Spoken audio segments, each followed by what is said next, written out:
بسم اللہ الرحمن الرحیم۔ جنگ بدر کے حالات اختصار کے ساتھ۔ جنگ بدر مدینہ منورہ سے تقریباً 80 میل کے فاصلے پر ایک گاؤں کا نام ہے جہاں زمانہ جاہلیت میں سالانہ میلہ لگتا تھا۔ یہاں ایک کنواں بھی تھا جس کے مالک کا نام بدر تھا، اسی کے نام پر اس جگہ کا نام بدر رکھ دیا گیا۔ اسی مقام پر جنگ بدر کا وہ عظیم معرکہ ہوا جس میں کفار قریش اور مسلمان کے درمیان سخت خون ریزی ہوئی اور مسلمانوں کو وہ عظیم الشان فتح مبین نصیب ہوئی جس کے بعد اسلام کی عزت و اقبال کا پرچم اتنا سربلند ہو گیا کہ کفار قریش کی عظمت و شوکت بالکل ہی خاک میں مل گئی۔ اللہ تعالیٰ نے جنگ بدر کے دن کا نام یوم الفرقان رکھا اور قرآن کریم کی سورہ انفال میں تفصیل کے ساتھ اور دوسری صورت میں اجمالاً بار بار اس معرکہ کا ذکر فرمایا۔ مدینہ طیبہ سے روانگی۔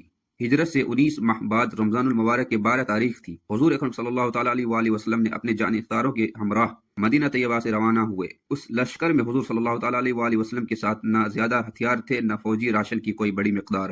سواری کے لیے ایک گھوڑا اور 80 اونٹ تھے، باقی مجاہدین پاپیادہ تھے۔ مدینہ طیبہ سے 1 میل دور چل کر حضور صلی اللہ تعالیٰ علیہ وآلہ وسلم نے لشکر کا جائزہ لیا۔ جو لوگ کم عمر تھے ان کو واپس کر دینے کا حکم دیا۔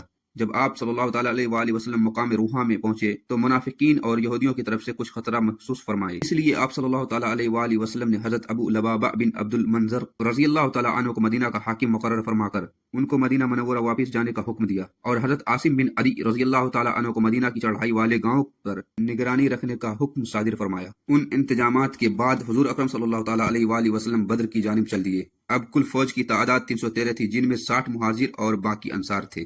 مجلس مشاورت۔ حضور اقدس صلی اللہ تعالیٰ علیہ وآلہ وسلم نے جب زعفران کے مقام پر پہنچے تو وہاں قیام فرمایا اور مجلس مشاورت قائم کی۔ سب سے پہلے حضرت سیدنا صدیق اکبر اٹھے اور بڑی خوبصورت گفتگو کی۔ پھر حضرت سیدنا عمر فاروق اٹھے، انہوں نے بھی اپنے جذبہ جاں نثاروں کا بھرپور مظاہرہ کیا۔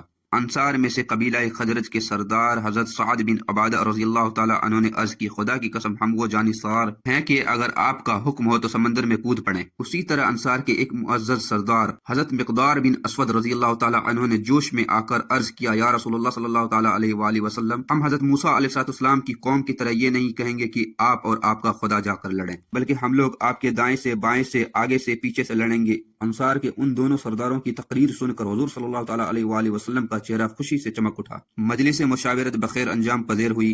رسول اللہ صلی اللہ تعالیٰ علیہ وآلہ وسلم نے لوگوں کو دشمن کے مقابلے کے لیے چلنے کی دعوت دی۔ وہاں سے روانہ ہو کر حضور صلی اللہ تعالیٰ علیہ وآلہ وسلم بدر کے میدان میں پہنچے۔ تاجدار دو عالم صلی اللہ تعالیٰ علیہ وآلہ وسلم بدر کے میدان میں۔ حضور صلی اللہ تعالیٰ علیہ وآلہ وسلم نے جب بدر میں نزول فرمایا تو ایسی جگہ پڑاؤ ڈالا کہ جہاں نہ کوئی کنواں تھا نہ کوئی چشمہ، اور وہاں کی زمین اتنی ریتیلی تھی کہ گھوڑوں کے پاؤں زمین میں دھنستے تھے۔ یہ دیکھ کر حضرت حباب بن منظر رضی اللہ تعالیٰ عنہ نے عرض کیا کہ یا رسول اللہ صلی اللہ تعالیٰ علیہ وآلہ وسلم، آپ نے پڑاؤ کے لیے جس جگہ کو منتخب فرمایا ہے یہ وحی کی روح سے ہے یا فوجی تدبیر ہے؟ آپ صلی اللہ تعالیٰ علیہ وآلہ وسلم نے فرمایا، اس کے بارے میں کوئی وحی نہیں اتری ہے۔ حضرت حباب بن منظر رضی اللہ تعالیٰ عنہ نے کہا کہ پھر میری رائے میں جنگی تدبیر کی روح سے بہتر یہ ہے کہ ہم کچھ آگے بڑھ کر پانی کے چشموں پر قبضہ کر لیں تاکہ کفار جن کنووں پر قابض ہیں وہ بیکار ہو جائیں، کیونکہ انہی چشموں سے ان کے کنووں میں پانی جاتا ہے۔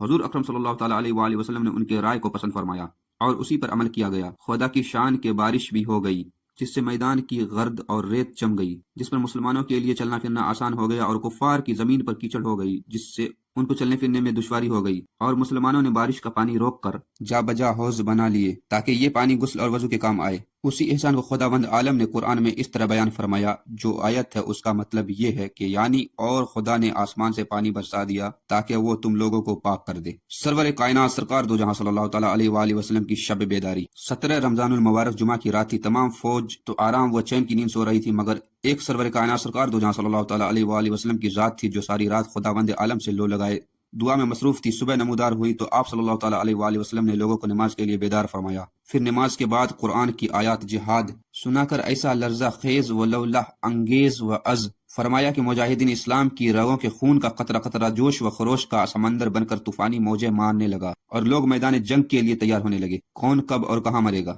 اور رات ہی میں چند جانبداروں کے ساتھ آپ صلی اللہ تعالیٰ علیہ وآلہ وسلم نے ان جنگ کا معائنہ فرمایا۔ اس وقت دست مبارک میں ایک چھڑی تھی۔ آپ صلی اللہ تعالیٰ علیہ وآلہ وسلم اسی چھڑی سے زمین پر لکیر بناتے تھے اور یہ فرماتے جاتے تھے کہ یہ فلاں کافر کے قتل ہونے کی جگہ ہے، اور کل یہاں فلاں کافر کی لاش پڑی ہوئی ملے گی۔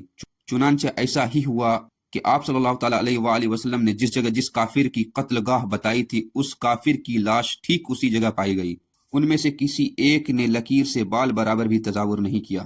اس حدیث سے صاف واضح صریح طور پر یہ مسئلہ ثابت ہو جاتا ہے کہ کون کب اور کہاں مرے گا، ان دونوں غیب کی باتوں کا علم اللہ تعالیٰ نے اپنے حبیب صلی اللہ تعالیٰ علیہ وآلہ وسلم کو عطا فرمایا تھا۔ مجاہدین کی صف آرائی۔